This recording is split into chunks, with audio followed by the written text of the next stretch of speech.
அதோ ராஜகிரி ஆடுவார் ஆட்டமும் பாடுவார் பாட்டுமாய் அந்நியர் கடித்திருக்க, யாரது மண்ணிலே யாரது நாடகம் பார்ப்போம் என்று நான் படையெடுக்க, என்னடா முடியும் உன்னால் என்று என் எதிரிகள் கொக்கரிக்க, இதுவும் முடியும் இன்னமும் முடியும் என்று நான் வாளெடுக்க, பெட்டையர் கூட்டம் உள்ளம் கலங்க, மராட்டிய மண்டல மக்கள் கடிக்க, நான் கட்டிக்காத்த கோட்டை இதுதான், இதுதான் ராஜகிரி. என்னையா கேட்டார்கள் நீ யார் என்று? எவன் இந்த மண்ணுக்கு சொந்தக்காரனோ, எவன் இந்த மண்டலத்தின் காவலனோ, எவனது நெற்றியிலே ரத்தத்தலம் எப்போதும் திகழ்ந்து கொண்டே இருக்குமோ அவனை பார்த்து வாழ வந்த வஞ்சகர் கூட்டம், மக்களின் மடமையை கொண்டே வளரும் கூட்டம் கேலி பேசுகிறதாம் தாழ்ந்த ஜாதி அரசியலை அறியாதவன் என்று. இதுதான் முடிவென்றால், இல்லை எனக்கு முடியென்றால், நான் காத்த கோட்டைகள் வேண்டுமோ, கொத்தலங்கள் வேண்டுமோ, வெற்றி பாட்டு வேண்டுமோ, பரவசம் வேண்டுமோ, கரையான் புற்றென்ன கருணாகங்களுக்கு சொந்தமோ, அழியட்டும் கோட்டைகள், இடியட்டும் மதுச்சுவர்கள், அன்னை பவானி உனது கண்கள் சிவக்கட்டும், இடி மின்னட்டும், சூறை காற்று வீசட்டும், கொடுமழை பொழியட்டும், கொடியவர் அழியட்டும், கொடியவர் அழியட்டும்.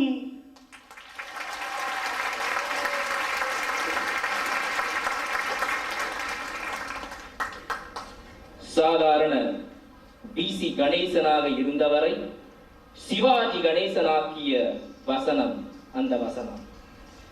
இந்த நாடகத்தை பார்த்துவிட்டு அரசியல் மேதை பெரியார் அவர்கள் இன்று முதல் இவன் சாதாரண கணேசன் அல்ல, சிவாஜி கணேசன் என்று பட்டம் கொடுத்தாராம்.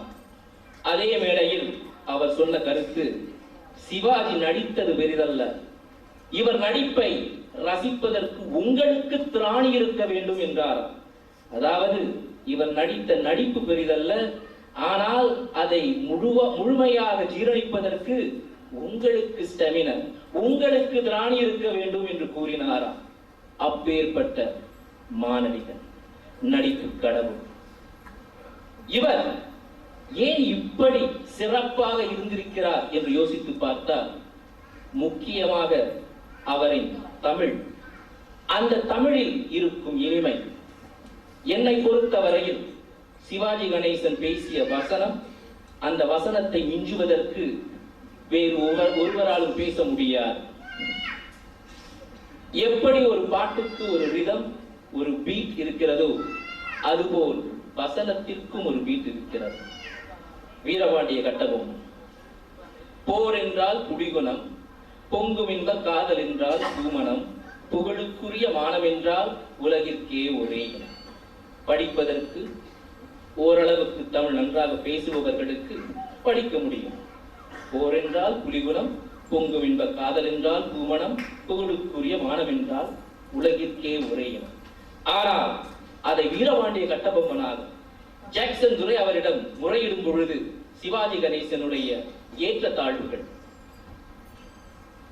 எங்களுடன் பிறந்தவன் பேடியாவதில்லை, போர் என்றால் புலிகுணம், பொங்கும் இன்ப காதல் என்றால் பூமணம், புகழுக்குரிய வானம் என்றால் உலகிற்கே ஒரே இனம் என்ற சரித்திரம் கண்டவர்கள் நாங்கள். எங்களை கட்டியார் அந்த ஆண்டவன் கூட நினைத்ததில்லை. அப்படி பேசும்போதுதான் அது வசனம். கிஸ்தி திரை வரி, அதுதான் பீட். கிஸ்தி திரை வரி வட்டி. சத்யராஜ் கூட ஒரு நிகழ்ச்சியில் சொல்லி இருக்கிறார், வீரபாண்டிய கட்டபொம்மன் கீச்சு குரலாக இருந்திருக்கலாம். கிஸ்தி திரை வரி வட்டி, யாரை கேட்கிறாய் கிஸ்தி, எதற்கு கேட்கிறாய் வரி, போரடித்து நிற்க வைக்கும், அப்படி கூட இருந்திருக்கலாம். யாருக்கு தெரியும்? இவ்வளவு வசன நடையில் பேசக்கூடிய அரசர் அங்கு இருந்திருப்பாரா என்பது சந்தேகம்.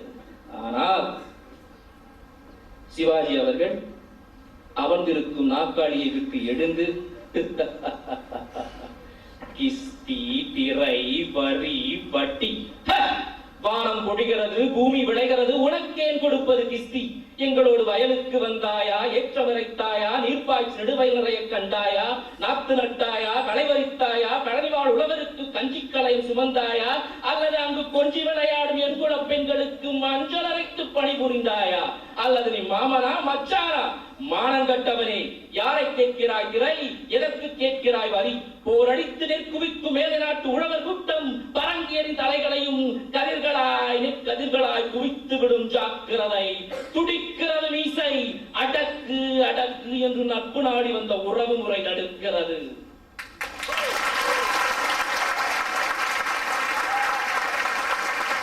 இங்கு பேசினால்தான் அவர் நடிகர் திலகம், நாம் நடிப்பு கத்துக்குட்டிகள்.